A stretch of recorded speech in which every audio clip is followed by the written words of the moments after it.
प्रभो दीपं यदि परं ब्रह्म दीपं यदि जनार्दनः दीपाहरति मे पाप पूजा दीप नमस्तुते धवलेश्वराय बालालिंगाय नमः। संसार सुखिरखंतु।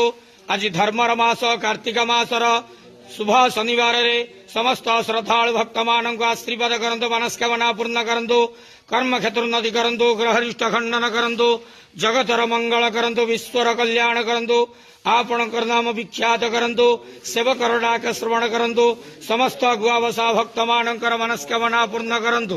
बाबा धवलेश्वराय बालालिंगाय नमो नमः। संसार सुखिरखंतु आनंद केवार हरि बोलो। आज कार्तिक मासर शुभ शनिवार रे समस्त श्रद्धालु भक्त मानक आशीर्वाद करंतु आनंद केवार हरि बोलो। बाबा धवलेश्वराय बालालिंगाय नमो नमः। धवलेश्वराय बालालिंगाय नमो नमः।